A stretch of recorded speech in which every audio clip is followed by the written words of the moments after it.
Assalamualaikum warahmatullahi wabarakatuh. Alhamdulillahirabbil alamin. Wassalatu wassalamu ala asrofil anbiya'i wal mursalin sayyidina wa maulana Muhammadin amma ba'd. Yang saya hormati dosen pengampu mata kuliah Bahasa dan Sastra Indonesia Ibu Wirani Atkia MPD, dan yang saya banggakan teman-teman semuanya. Alhamdulillah, pada kesempatan kali ini kita masih dapat belajar bersama dan berkumpul bersama dalam pembelajaran daring. Pada kesempatan kali ini kami dari kelompok 8 akan membahas tentang konsep sastra Indonesia.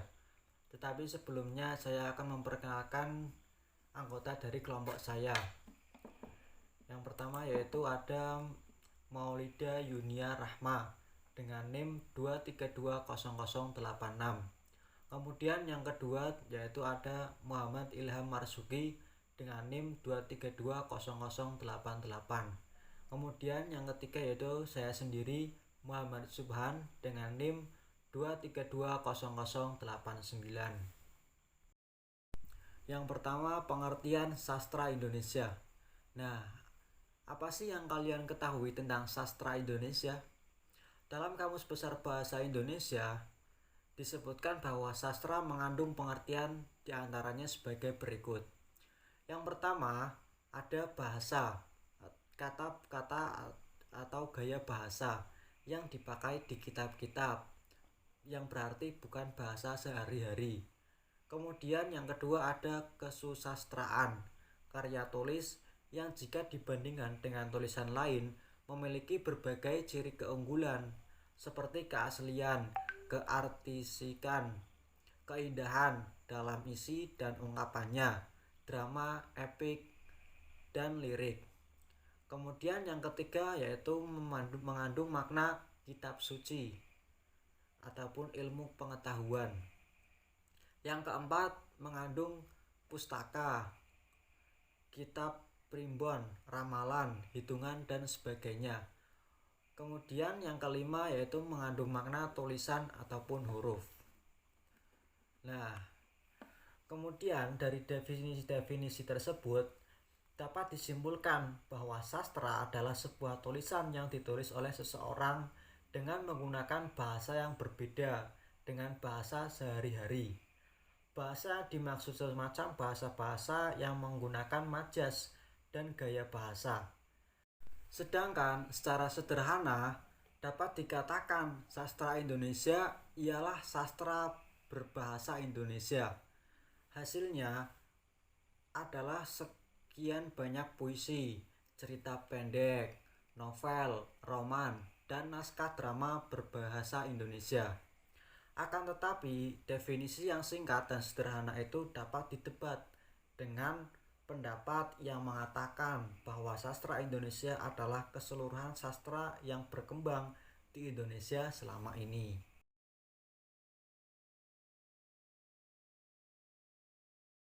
Selanjutnya, yang kedua ada periodisasi sastra Indonesia.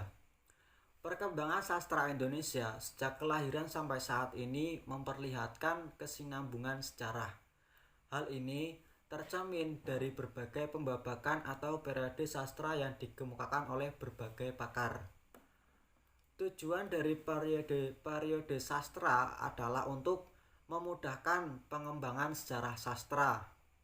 Selain itu, periode sastra menjadi penting untuk penciptaan karya sastra baru oleh sastrawan. Berkenaan dengan pembabakan dan perkembangan kesusastraan Indonesia, Ajib Rosyidi lebih memilih periode dibandingkan angkatan. Periode sastra Indonesia terlihat dapat berdasarkan satu, bentuk, yang kedua angkatan, yang ketiga tahapan. Tahapan-tahapan penulisan sastra Indonesia dalam buku Sejarah Sastra Indonesia membagi periode sebagai berikut. Yang pertama, periode tahun 1850 sampai 1933. Yang kedua, ada periode pada tahun 1933 sampai tahun 1942. Yang ketiga ada periode tahun 1942 sampai 1945. Yang keempat ada periode tahun 1945 sampai 1961. Yang kelima ada tahun periode 1961 sampai 1971. Yang keenam ada periode tahun 1971 sampai 1998. Kemudian yang terakhir ada periode 1998 sampai sekarang. Materi yang ketiga adalah aliran-aliran sastra. Aliran sastra pada dasarnya berupaya menggambarkan prinsip atau pandangan hidup, politik, dan lain-lain yang dianut sastrawan dalam menghasilkan karya sastra. Dengan kata lain, aliran sangat erat hubungannya dengan sikap atau jiwa pengarang dan objek yang dikemukakan dalam pengarangannya. Pada prinsipnya, aliran sastra dibedakan menjadi dua bagian besar, yakni yang pertama idealisme, yang kedua materialisme. Idealisme adalah aliran romantik yang bertolak dari cita-cita yang dianut oleh penulisnya. Menurut aliran ini, segala sesuatu yang terlihat di alam ini hanyalah merupakan bayangan dari bayangan abadi yang tidak terduga oleh pikiran manusia. Aliran idealisme ini dapat dibagi menjadi 1. Romantisisme adalah aliran karya sastra yang sangat mengutamakan perasaan, sehingga objek yang dikemukakan tidak lagi asli, tetapi telah bertambah dengan unsur perasaan si pengarang. Yang kedua, simbolik adalah aliran yang muncul sebagai reaksi atas realisme dan naturalisme. Yang ketiga, mistisme adalah aliran kesusastraan yang bersifat melukiskan hubungan manusia dengan Tuhan. Yang keempat, surrealisme adalah aliran karya sastra yang melukiskan berbagai objek dan tanggapan secara serentak. Yang kelima, ekspresionisme adalah aliran yang melukiskan curahan perasaan pengarangnya berdasarkan pengalaman dan penglihatan jiwanya. Yang B, materialisme. Materialisme berkeyakinan bahwa segala sesuatu yang bersifat kenyataan dapat diselidiki dengan akal manusia. Dalam kesusastraan, aliran ini dapat dibedakan atas A. Realisme adalah aliran karya sastra yang berusaha menggambarkan atau memaparkan atau mencerminkan sesuatu sebagaimana kenyataannya. Yang B. Naturalisme adalah aliran karya sastra yang ingin menggambarkan realitas secara jujur, bahkan cenderung berlebihan dan terkesan jorok. Yang C. Impresionisme adalah aliran yang menekankan pada pengalaman dan penglihatan pengarang berdasarkan kesan sepintas terutama oleh panca indera. Yang D. Determinisme adalah aliran yang menggambarkan nasib buruk tokoh-tokoh cerita yang ditentukan oleh lingkungannya atau takdir yang jatuh padanya. Materi yang keempat, genre sastra. Genre sastra terbagi menjadi 3. Yang pertama, prosa adalah semua teks atau karya rekaan yang tidak terbentuk dialog, yang isinya dapat merupakan kisah sejarah atau sederetan peristiwa. Pendapat lain mengatakan prosa adalah karangan bebas atau tidak terikat oleh kaidah yang terdapat dalam puisi. Yang kedua yaitu puisi.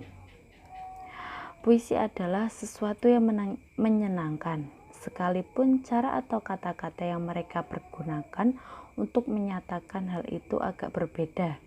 Pendapat lain mengatakan puisi adalah ragam sastra yang bahasanya terikat oleh irama, matra, rima, serta penyusunan lirik dan bait.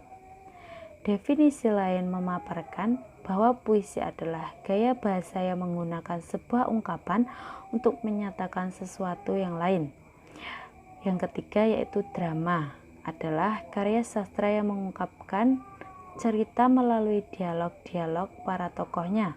Definisi lain memaparkan bahwa drama adalah suatu lakon yang dipentaskan di atas panggung. Pendapat lain juga mengatakan bahwa drama adalah semua teks yang bersifat dialog-dialog dan yang isinya memetang sebuah alur. Ya, selanjutnya yang nomor 5, unsur-unsur pembangun karya sastra. Ada 2 unsur dalam membangun karya sastra. Yang pertama yaitu unsur intrinsik. Unsur intrinsik karya sastra adalah suatu unsur yang sifatnya membangun dari dalam, yang mana di dalamnya meliputi hal-hal antara lain sebagai berikut. Yang pertama yaitu tema. Tema adalah pokok masalah yang menjiwai seluruh karangan. Yang kedua yaitu alur atau plot. Adalah rangkaian peristiwa berdasarkan kualitas yang membentuk sebuah cerita. Yang ketiga yaitu perwatakan atau penokohan. Adalah penggambaran mengenai tokoh yang ada di dalam cerita. Yang keempat yaitu latar atau setting. Adalah tempat dan waktu yang melatar belakangi terjadinya peristiwa dalam suatu cerita. Yang nomor 5 yaitu suasana. Suasana adalah suasana hati yang muncul atau yang ditimbulkan oleh suatu karya sastra. Yang keenam, sudut pandang atau biasa disebut dengan point of view. Adalah posisi pengarang dalam membawakan kisah atau cerita. Dan yang ketujuh, yang terakhir, amanat.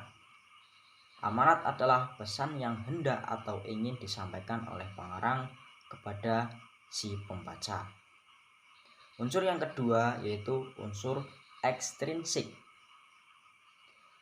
Jika tadi unsur intrinsik adalah unsur yang membangun karya sastra dari dalam, maka unsur ekstrinsik adalah unsur yang membangun karya sastra dari luar.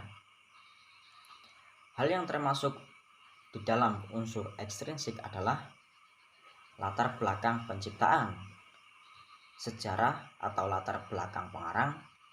3. Kondisi masyarakat sebagai unsur kemasyarakatan. Dan yang terakhir, unsur psikologis. Selanjutnya nomor 6, hubungan sastra dengan kehidupan sehari-hari. Apa sih hubungan sastra dengan kehidupan sehari-hari? Sastra merupakan penggambaran kehidupan yang dituangkan melalui media tulisan. Terdapat hubungan yang erat antara sastra dan kehidupan. Karena fungsi sosial sastra adalah bagaimana ia melibatkan dirinya di tengah-tengah kehidupan masyarakat sehari-hari. Karya sastra adalah suatu wadah untuk mengungkapkan gagasan, ide, dan pikiran dengan gambaran-gambaran pengalaman. Sastra menyuguhkan pengalaman batin yang dialami pengarang kepada penikmat karya sastra atau masyarakat. Sastra bukan hanya refleksi sosial, melainkan merepresentasikan sebuah gagasan tentang dunia atau gagasan atas realitas sosiologis yang melampaui waktunya. Sekian yang dapat kami sampaikan. Mohon maaf apabila banyak kesalahan dalam pembuatan video ini. Mohon maaf sebesar-besarnya dari kelompok kami. Sekian, terima kasih. Wabillahi taufiq wal hidayah. Wassalamualaikum warahmatullahi wabarakatuh.